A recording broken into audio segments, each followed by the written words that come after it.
간단히 말해 티오엔터는 빈 깡통이란 얘기야. 사무실 월세 몇 달째 밀려있고 지난달엔 직원들 월급도 못 줬대. 수익이 전혀 없다는 게 말이 돼? 이벤트 사업은 계속 했었잖아. 매출이 있으면 뭐해. 비용이 더 드는 걸. 태호 그 자식 기본적인 손익 계산도 안 되는 놈이야. 기본적인 손익 계산 안 되는 게 이태호 하나뿐인 줄 알아? 우리도 다 재무제표 안 보고 주식 들어갔잖아. 여러분 안녕하세요. 요즘에 코로나19 때문에 최근 들어서 주식시장이 많이 다이내믹했잖아요. 근데 보니까 뭐 너도 나도 뭐 삼성전자 산다, 호텔신라 산다 뭐 그러는데 막상 보면 그 기업이 뭘 해서 돈을 얼마나 버는 기업인지 기업에 대해서 잘 모르고 무작정 뛰어든 분들이 꽤 있는 것 같더라고요. 근데 우리 투기 아니고 투자하려는 거잖아요. 주식 투자를 하려면 꼭 알아야 하는 것들이 있어요. 바로 재무제표 얘기를 해볼까 하는데요. 혹시 재무제표라고 하니까 그런 거 떠오르지 않으시나요? 이렇게 금속태 안경을 쓴 약간 바늘구멍도 안 들어갈 것 같은 회계사님 같은 이미지? 뭐?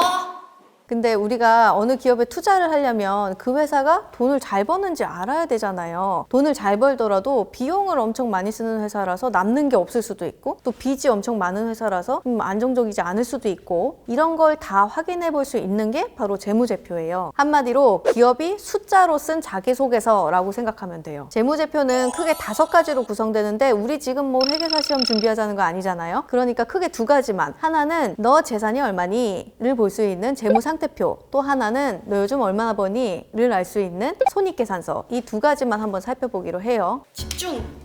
첫 번째, 재무상태표는 회사의 재산 상태를 나타내는 표예요. 제가 스피커 만드는 듣동라라는 회사를 급창업해 볼게요. 이 자리에서. 공장도 짓고 기계도 사고 업계에 소문난 숙련공들도 고용을 했고, 근데 사업을 시작할 때 사실 제 돈은 2억 원밖에 없었고 대출을 받아서 1억 원을 더해서 이 회사를 차린 거예요. 여기서 빚 1억 원을 부채, 제 돈 2억 원을 자본이라고 해요. 그리고 이거 2개를 합쳐서 3억 원을 자산이라고 부릅니다. 회사 덩치가 똑같이 커도 빚이 이만큼 있어서 이자가 계속 나가는 회사랑 전부 다 내 돈으로만 차려서 굴리는 회사랑 비교하면 안정성도 다르고 벌어서 남는 돈도 다르겠죠. 그런데 빚이 많아도 갚을 능력이 되면 괜찮잖아요. 그래서 부채 비율이라는 걸 또 계산해서 봅니다. 쉽게 얘기하면 내 돈 대비 빚이 얼마나 되냐예요. 수식으로 얘기하자면 부채를 자본으로 나눈 거죠. 듣동나 컴퍼니 예로 한번 돌아가 보면 이 회사는 빚이 1억이었고 내 돈이 2억이었으니까 부채 비율이 50%가 되는 거죠. 이 정도면 나쁘진 않은 것 같아요. 부채 비율이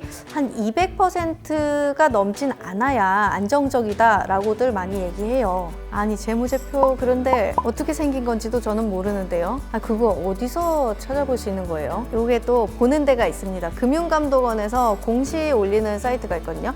DART라고 포털에 검색해보면 나오고 사실 앱도 있어요. 제 앱으로 한번 보면 앱이 어떻게 생겼냐면 다트라고 부르는 앱인데 이렇게 생겼습니다. 보이시나요? 이거 어떻게 이렇게 해드리면 되나?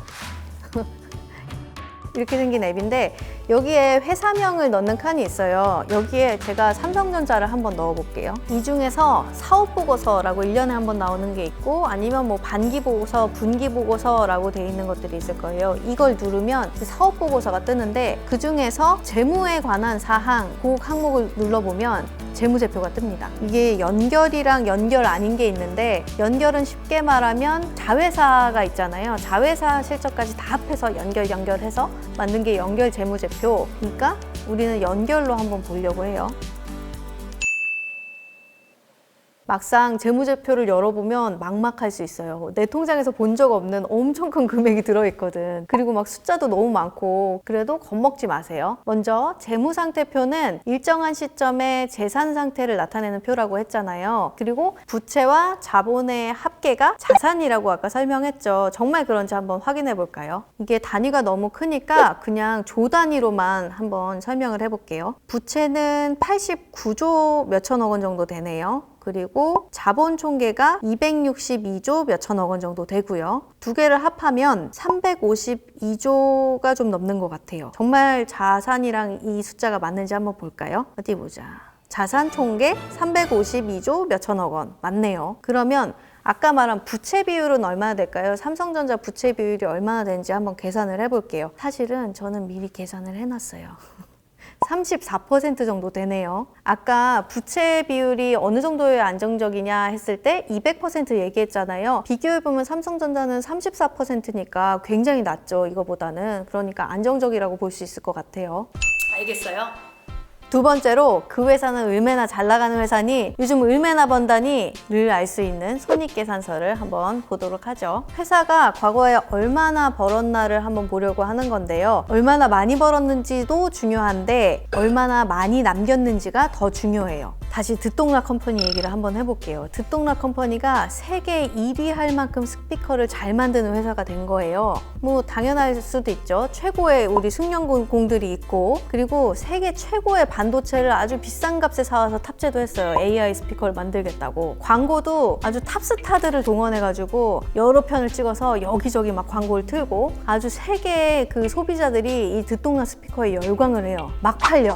매출이 엄청 나와. 근데 사실 비용을 너무 많이 써서 벌고 남는 게 얼마 안 되는 거예요. 인건비도 너무 많이 나가고 광고비도 너무 많이 나갔고 반도체도 쓸데없이 너무 비싸게 사왔어. 이러면 장사를 잘한 게 아니잖아요. 당연히 돈을 많이 들으면 고퀄이 나오겠죠. 근데 장사에도 가성비가 중요하다고요. 이 얘기를 재무제표에 적용해 보면 되는데 번 돈에서 쓴 돈 빼고 남은 돈이 얼마인지 한번 보자고요. 보통 어떤 회사가 올해 장사를 얼마나 잘했수 볼 때 보는 숫자가 영업이익 이라는 거예요. 영업이익은 물건 판 돈, 매출액에서 이제 뭐 공장 돌림 비용, 인건비, 재료비 이런 매출 원가를 빼고 거기서 마케팅비, 광고비 같은 판관비를 또 빼요. 그러고 남은 게 바로 영업이익입니다. 말하자면 순수하게 회사가 생산활동, 판매활동을 해서 비용 빼고 남긴 돈이 얼마인지를 보여주는 숫자예요. 한마디로 이 회사가 본업을, 장사를 얼마나 잘했는지, 얼마나 잘 나가는지를 보여주는 숫자예요. 매출액 대비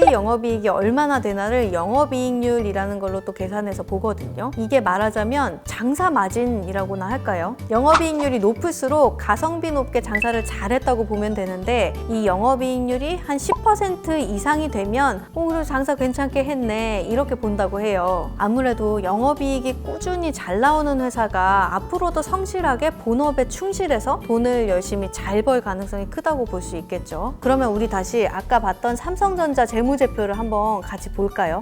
어디 매출부터 볼까요? 매출이 2019년 기준인데요. 230조를 벌었네요. 그리고 매출 원가랑 판관비 이런 것들 빼고 나니까 영업이익이 27조 몇천억 원이 됐어요. 그러면 영업이익률이 얼마 정도 될까요? 사실 이것도 제가 미리 계산을 해봤어요. 12% 정도 되네요. 영업이익률이 10%가 넘으면 꽤 돈을 잘 버는 회사라고 아까 했잖아요. 근데 12%면 괜찮은 것 같아요. 한 가지를 더 보자면 당기순이익이라는 게 있습니다. 영업이익이 이 회사가 이제 본업을 해서 얼마나 돈을 잘 버냐를 보는 거라면 당기순이익은 이제 부업으로 번 돈, 그리고 뭐 이자로 내야 될 돈 이런 것까지 다 합쳐서 남긴 돈이 얼마냐를 보는 거예요. 이걸 왜 챙겨보냐면 회사가 주식 갖고 있는 주주들한테 이익을 나눠주거든요. 이걸 배당이라고 하는데요. 이게 우리가 시세 차익도 노리고 들어가는 거긴 하지만 사실 회사의 지분을 사는 거잖아요. 그러면 나도 회사를 그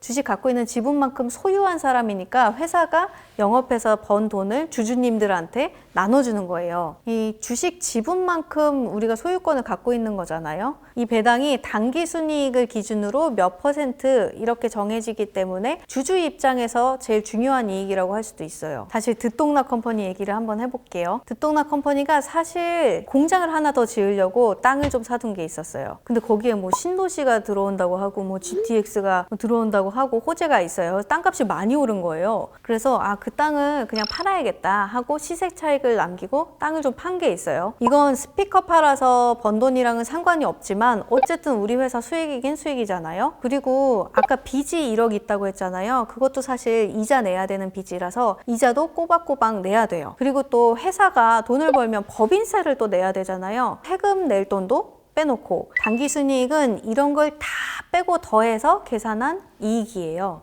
정리하면 물건이 아주 많이 팔렸어도 광고비 같은 거 많이 썼다고 하면 영업이익은 생각보다 적을 수 있고, 영업이익은 제법 많았어도 이자 나가는 빚이 많은 회사라면 금융비용이 많이 나가니까 당기순이익은 또 생각보다 적겠죠. 좋아요, 구독. 재무제표에 좀 흥미가 생기셨나요? 사실 재무제표는 정말 많은 항목들이 있어서 오늘 설명한 건 아주 기본적인 것들이고, 재무제표만 보고도 기업에 관한 다양한 이야기를 뽑아낼 수 있는 분들도 많더라고요. 근데 뭐 그렇게까지 당장 되긴 어렵겠지만 오늘 배운 것부터 차근차근 하나씩 쌓아가면 좋겠어요. 혹시 뭐 이런 게 더 궁금했다, 이런 게 좀 헷갈렸다, 이런 게 더 알고 싶다 하는 거 있으면 댓글로 남겨주시면 저희가 또 다음 편 준비해서 또 재밌게 얘기를 한번 풀어볼게요. 멀리 안 갈게. 살펴가세요. 안녕.